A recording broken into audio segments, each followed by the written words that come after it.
All right, what's going on today, guys? Welcome to the Jason Wojo podcast. I'm here with Anthony Vicino. He's a serial entrepreneur, best-selling author, real estate investor, committed to helping people maximize their return on life. He's the co-founding partner of Invictus Capital, a multifamily acquisition firm based in Minneapolis with 60 million in AUM that provides busy working professionals with the opportunity to invest better. As the host of the Multifamily Investing Made Simple podcast and author of Passive Investing Made Simple, Anthony firmly believes investing shouldn't be complicated, scary, or overwhelming. Welcome to the show, man.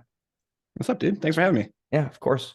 So the biggest question that I have for you to start off, and then we'll kind of branch off of a web effect, would be right now with the recession. Do you actually believe that there is actually a real recession coming, or is this just like, because you're more into the market than I am as far as real estate and as far as multifamily, like if anybody's getting real estate right now, what should they be watching out for going into the recession? Totally. I think the topic of recession is really an interesting one because if you look at it from like a technical definition, we hit it. We were in a recession, but then you start looking at more of the nuances of what it means to be in a recession, and okay, maybe we're not technically in that.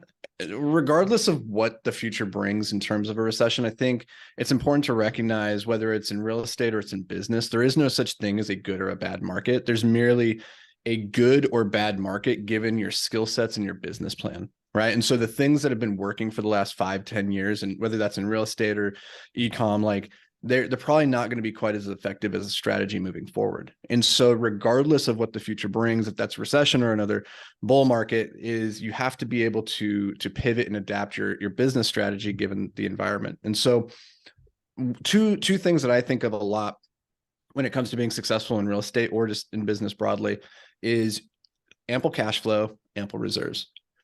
That's really like the nuts and bolts foundation. And it's not sexy. Like nobody gets out of bed in the morning thinking like, oh yeah, look at all those reserves sitting in the bank account. Like, no, it's not fun to sit on dry powder. But if we are going into a recession, what we know is that that's when the greatest wealth transfers happen. That's when the best buying opportunities occur. And so if you're not liquid, if you're not in a position to capitalize on it, you're going to miss the boat. Furthermore, if you're currently actively operating a business and you don't have ample reserves and things do get rocky, you start losing your client base and maybe your residents start moving out or can't like hit their rent payments.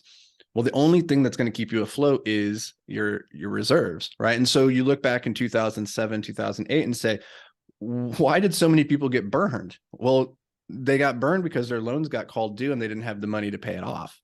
If you had money to pay off your loans, which, that's a lot of money, but if you had it, you would have been fine, right? Like you would have ridden out until about 2011, 2012, when things started ticking back up and you do just fine.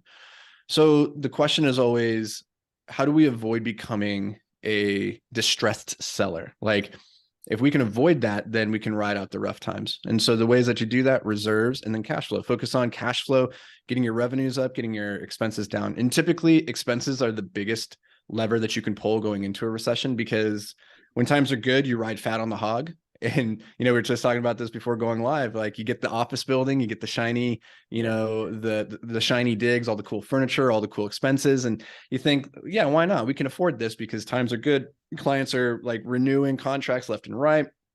But what happens when suddenly your best clients suddenly aren't renewing, right? But you still have the overhead of your rent. You still have the overhead of all the different employees that you have on staff. And so get really serious about buttoning down the hatches during this period and reducing your expenses, because the best lesson I ever learned in business was a dollar saved is worth more than a dollar earned, because a dollar saved goes straight to the bottom line, whereas a dollar earned is always on a margin, right? So if you have a 50% margin and you earn a dollar of top line revenue, well, 50% of that's going to go towards your expenses. So for every dollar you bring into the business in new sales, you only get to keep 50 of it, let's say, right? But if you can cut a dollar of expenses, if that's in your rent, if that's in your, CapEx, your operational expenses, that $1 goes entirely to the bottom line. It's pure profit. There's no margin on that. So those are the things that I would think about, regardless of if we're going into recession or not. Focus on cash flows, focus on reserves. Yeah. The biggest thing I've seen too is like, I talk to a lot of business owners every single week. And like, I was talking to one today and they were making like 70 grand a month. And, like some of our packages go from like 3 to 5K a month. And they were like, hey, we can't afford that. I'm like, wait, what? Like you're making 70 grand a month. How can you not afford that? And it's because their margins are like 5 to 7%. razor thin. And I Yep. was like, damn, like that's insane. And the thing that a lot of business owners are never taught, because what's shoved down their throat is cash flow, cash flow, cash flow. Everybody on Instagram, they run these ads, they try to get you in these, programs, whatever. They always talk about cash flow, but no Look, one seven actually talks. figures. Yeah, no one actually talks about like financial literacy, leveraging credit, like having actual assets there to the point where, and like KPIs and systems, because that stuff to business owners is boring. There's a big difference between a 7-figure business and an 8-figure business. Because to be honest, like making 7 figures is actually, I mean, maybe I'm biased, but it's really not as difficult as it looks. No. But making 8 figures requires a completely different business with systems and like predictability. So when you talk about like the whole earning a dollar versus saving a dollar, no one was actually taught how to save, because when people went from their parents as baby boomers talking about always saving money, right? As you make more money, though, you have this behavioral inkling to spend more, because as you make more money, your lifestyle increases, and having financial literacy as a business owner is just like very hard to teach, because they're excited about buying other stuff that they could never buy before because of the way they grew up and like all the flashy things that they see on Instagram and all these like instantly gratifying like vacations and all these interesting things. And it's like, that's why I was very fond of the way that I went through my business, because if I didn't have reserves, I'd be a little scared about the recession, not like crazy, but I had to chop a bunch of expenses, getting rid of the office, cutting like 40% of payroll, because there were so many people that we hired, we overhired. We thought that, oh, we're getting all this business, so we have to hire 20, 30 extra people. And I listened to my CFO and I was like, oh, like, all right, fine. Like if we really need this, then I guess we have to do it. And then 5, 6 months go by and I'm just like, dude, there's no difference. Like our retention rate was only up 2%. And I'm like, why are we paying this much in payroll for 2% increase in retention? We're just going to chop them. And then that made me go back and develop better systems around the business. And obviously, have those right things in place to use AI to automate more. Because I was always taught scale with people, you scale with people, but that just seems like you're only dependent on the talent that you bring in, not the talent that if you acquired and paid a little bit more from, you wouldn't have to hire 7 people for every one. Totally. I think you can scale through people, right? That's the brute force solution. But honestly, for me, that's never been my preferred way. And I learned that the hard way in my first business, where it was brute force, just kept hiring more and more people. That was a window washing company. So like realistically, there's no way that you can scale that without more hands-on squeegees. But at the end of the day, like the most successful businesses that you want to be in are the type where for every new employee that you bring on, it's not a 1 + 1 = 2. It's a 1 + 1 = 100. Right. So you can get way more leverage out of each employee that you bring on. And the problem is there becomes this inflection point in pretty much every business. And you experience this somewhere usually between 7 and 8 figures, or low, maybe mid 8 figures, where the marginal utility of every new head that you bring on decreases. And so it's no longer 1 + 1 = 2. It's like 1 + 1 = 1.78. And you're like, right? Like, you're like, damn, we didn't quite get as much out of that guy as we did. And so like the most beneficial hires you're ever going to have are your first 10. Like that's where you get the most leverage. And so if you can make those 10 hires really, really good and focus on that, like you can go pretty far in business. Because to your point, like I think getting to 7 figures in a business is pretty straightforward, pretty easy in the grand scheme of things, or at least simple. And it gets misrepresented a lot, right? Like a lot of people are like, oh, I have a 7-figure business. But then when you dig in the margins, it's like, yeah, but you walk home with 20,000 because you have all of these expenses, right? And so like, is that really a business worth having? Maybe not. Yeah. So it's like, it's pretty easy to build a raft that'll get you across, the pond, but it's pretty hard to build a raft that's going to get you across the channel. And that's the issue that entrepreneurs, I think, trying to make the jump from 7 to 8 figures start to run into, is they're like, yeah, this boat that I made can get me across this still pond in good weather, but now I want to go out on the open seas and go across the larger terrain, and that little boat, that's not going to work anymore. And now it's going to be based off the back of the strength of your systems and processes, which in the beginning, truthfully, like to get to 7 figures, you don't need processes. You just need to go do more of the thing. Yeah, and I think that's it's like, fine. what is it, like 27? What is it a day? Like $2,900 a day. You just got to make 7 figures a year. I think It's far easier than Yeah. people even give credits to, right? Like ends up being So it's super. I don't even know what the number is because I don't do math in public. That's always embarrassing. But it's not as hard as people make it out to be. But if you want to build something that is not just dependent on you, like being working in the system. And we hear this all the time, like to work on the business, not work in the business, but people don't really understand what that means, right? Because they think that means hiring and bringing on more people to do the work. And then they just, now they're sitting in the CEO's office kind of doing nothing. And they're like, now I got my time back. Now what do I do? And it's like, well, your time is spent on recruiting, training, and systemization. Like that's the game, right? And if you can do that, then ideally you get to the point where every new employee you bring on is multiplying your effectiveness by, geometrically, not just linearly. And that's the problem that I see in so many businesses, mine included, where I get into this rut too, where it's like, we need to hire 5 new people, and you bring them on and you're like, we did not get 5 times the work done. Yeah. Like it wasn't worth it. Now, is it because the training curve that you don't feel like you get a lot of value in people, or is it just because because a lot of people say like, oh, like if I hire a lot, I'll just get more done. But then do you think also that some companies have like terrible morale systems where it's like you bring somebody in and they don't have the right ambiance and the morale to actually grow? I think the hardest part of any business, and if anybody tells you otherwise, I think they're lying to you, or they just haven't been in the game long enough to understand it. The hardest part is always people.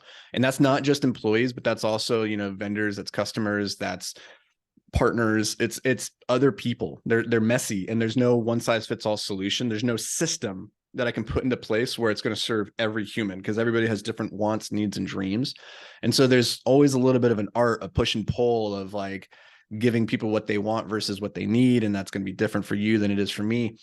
And the problem that I've always struggled with, like, it is in the onboarding. I'm really good at the systemization, not so good at the onboarding.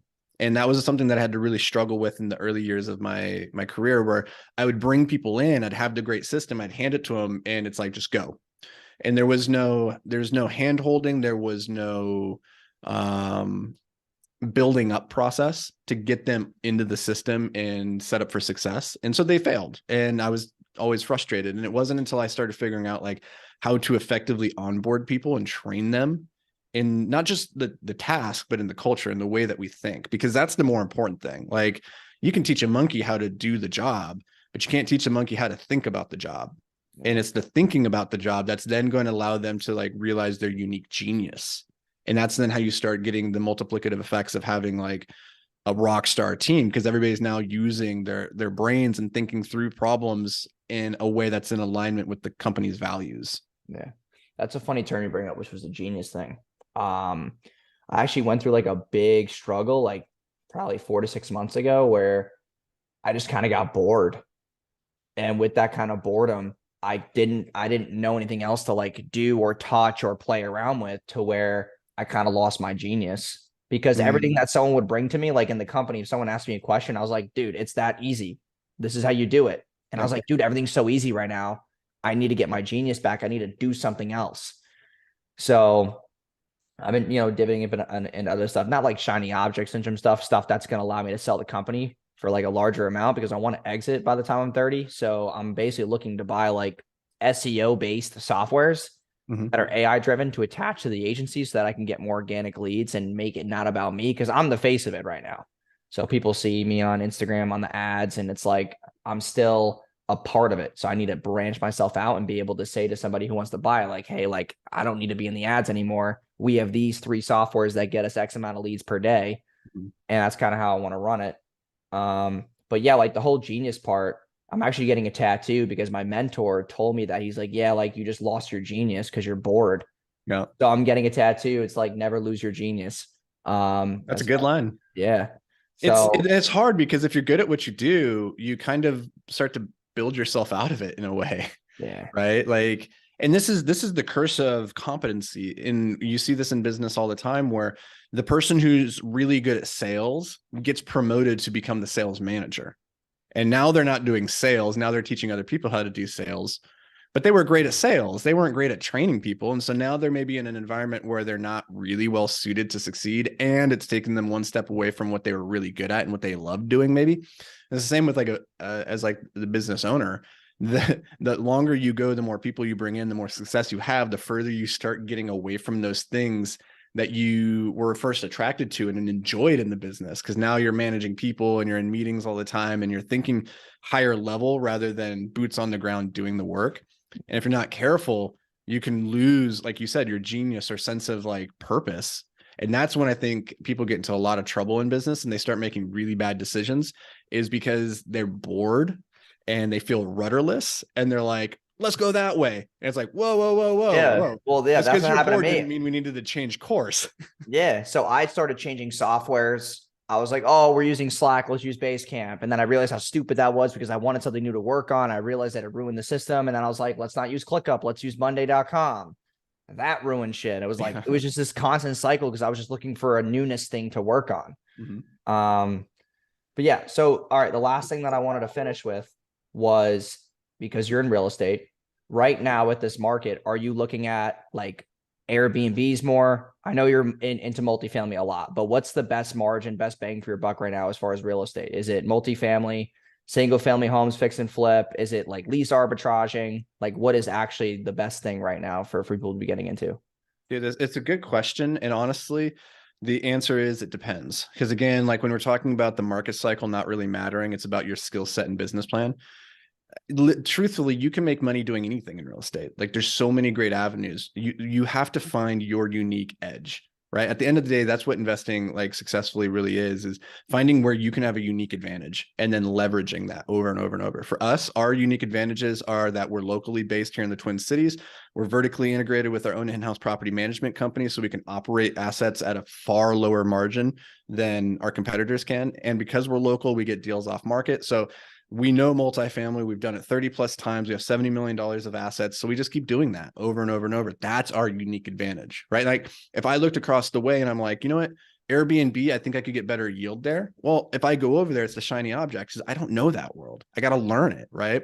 And so instead of learning it, I just stay where I am and keep adapting the business plan, because all real estate at the end of the day, like there are millionaires in every form of real estate. It's just a matter of your skill set and your business plan. So figure out, like, if you're brand new and starting out, you just got to pick a path, right? Don't worry about picking the right path or the best path, because there is no best path.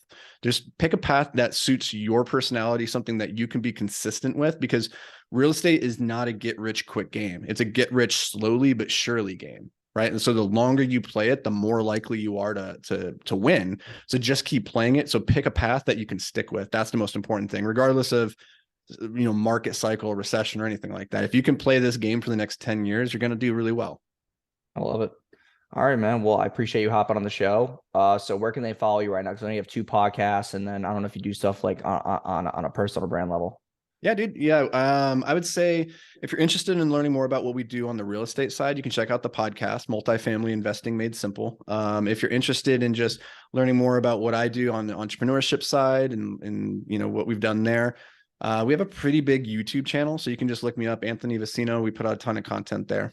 All right, dope. All right, man. Well, thanks for being on the show. I'll be posting this in like the next week or two, and then I'll send you a link. But I appreciate having on the show, and talk to you soon, man. We'll definitely stay connected through email. Sounds good. Thanks for having me, Right, man. Yep. Talk to you soon, man.